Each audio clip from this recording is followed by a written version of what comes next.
moderasi beragama. Dan pentingnya apa sih moderasi beragama bagi kita semua?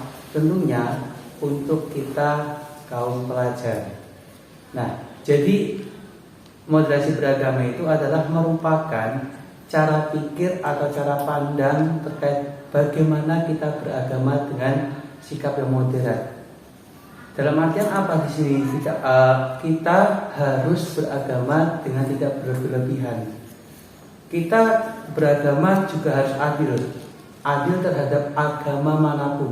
Tidak hanya agama kita saja, tetapi kita juga harus adil terhadap agama-agama lainnya.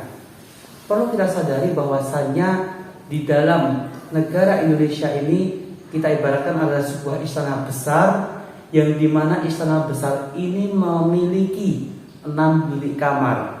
Nah, 6 bilik kamar ini kita ibaratkan adalah agama yang ada di Indonesia. Keberagaman agama menjadi memperindah bangsa kita. 6 bilik ini kita ibaratkan kalau di dalam kehidupan sehari-hari merupakan tempat ibadahnya dari masing-masing setiap agama.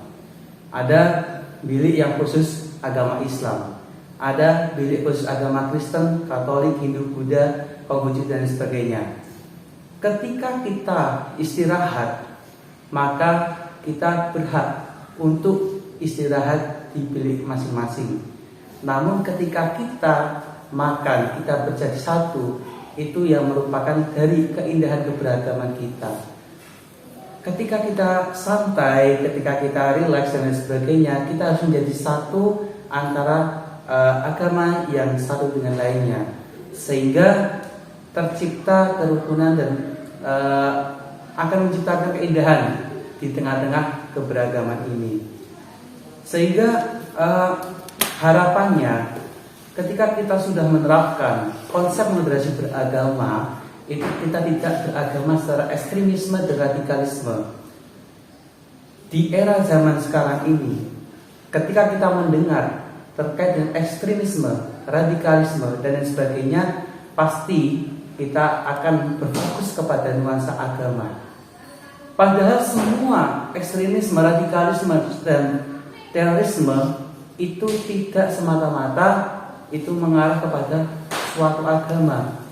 Namun pada faktanya dari perilaku-perilaku tersebut itu melandaskan dan mengatasnamakan agama, sehingga perlu sekali bahwasannya pemuda-pemuda muslim sekarang itu dibekali dengan bagaimana sih kita beragama yang benar, bagaimana kita toleransi terhadap agama yang lain dan sebagainya. Karena kita harus menjaga ikatan dan hubungan itu.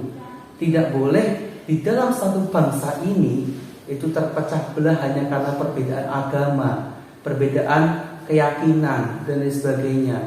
Kita mengacu pada sila pertama, ketuhanan yang Maha Esa, di mana ketuhanan yang Maha Esa ini kita berhak dan wajib menghormati keyakinan orang lain. Ya, agamamu adalah agamamu dan agamaku adalah agamaku.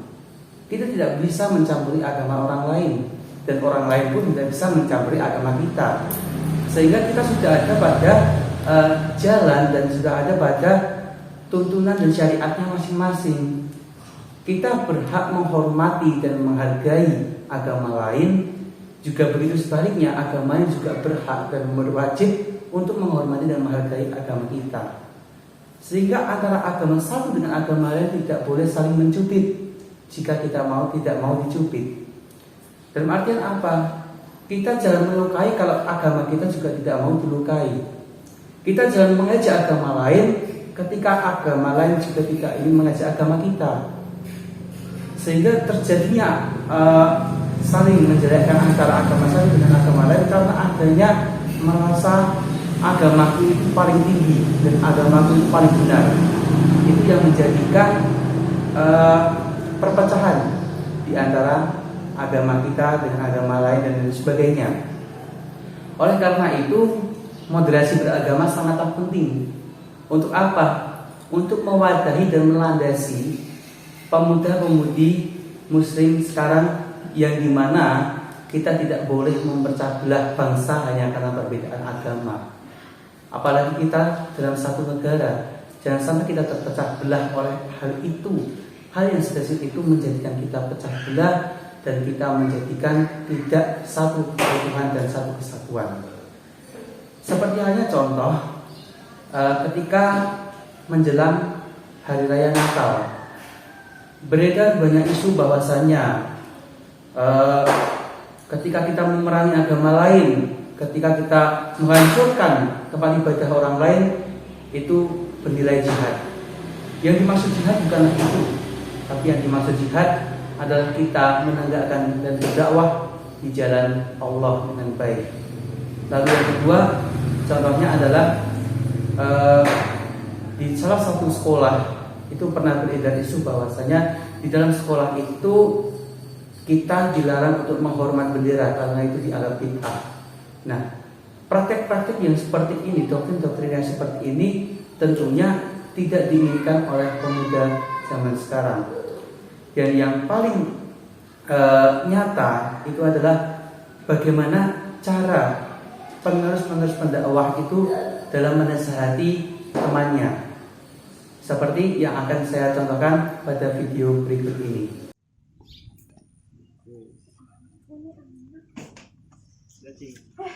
Aku udah sampai selesai sholat, kalian belum sholat juga?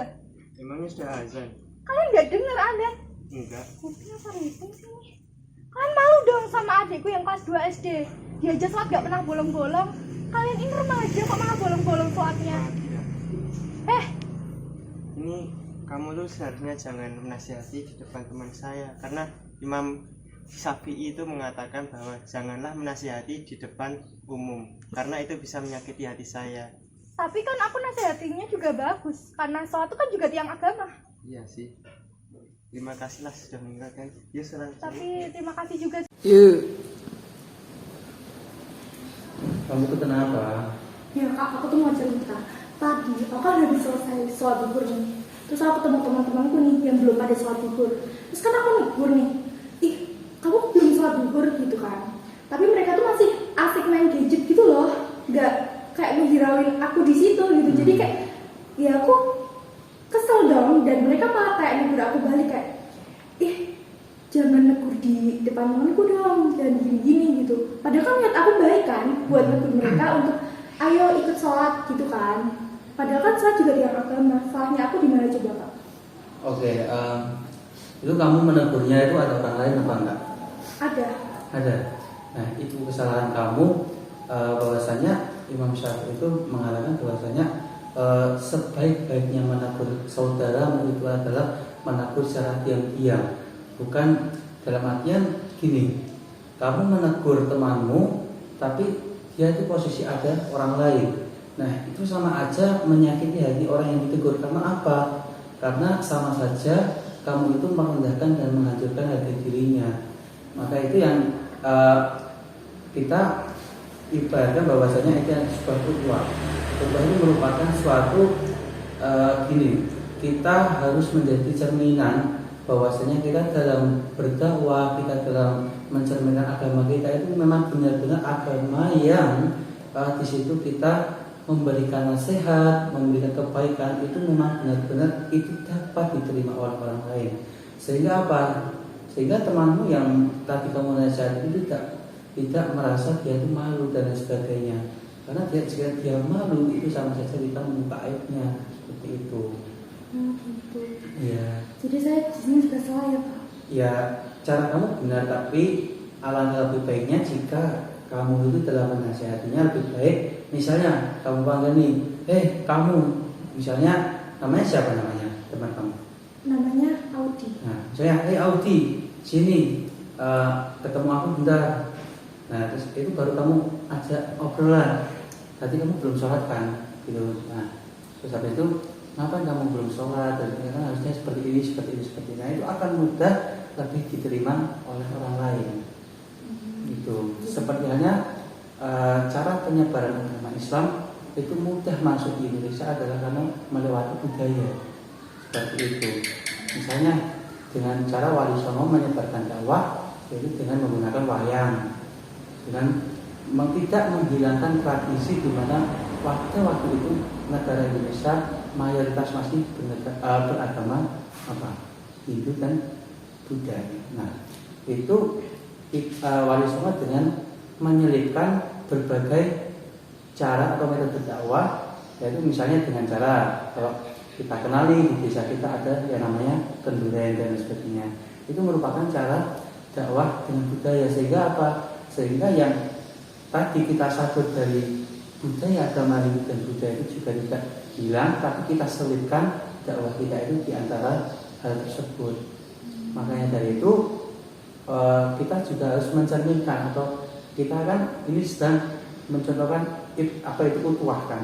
Nah, jadi kita harus menjadi cerminan bahwasanya Salwa kan menjadi rekan anggota komunitas lain ya, di sekolahan. Nah, nantinya Salwa jangan gini, jangan merasa Salwa itu agamanya paling oke, Salwa merasa agamanya itu paling tinggi dan sebagainya, sehingga teman kamu itu kamu anggap di bawah kamu. Itu jangan sampai. Dan sampai nanti anggota Rohis itu kalau dikenal oleh orang luar itu ini Rohis itu orangnya gini-gini, keras dalam berdakwah itu keras dan sebagainya, itu jangan. Kita harus berdakwah dengan menggunakan hati, bukan menyakiti. Seperti itu. Terima kasih ya Kak, itu suatu ilmu baru. Iya, jadi mari kita menerapkan pola moderasi beragama, karena dengan moderasi beragama kita akan membentuk kepribadian dan karakter pemuda bangsa. Salam moderasi beragama. Terima kasih. Wassalamualaikum warahmatullahi wabarakatuh.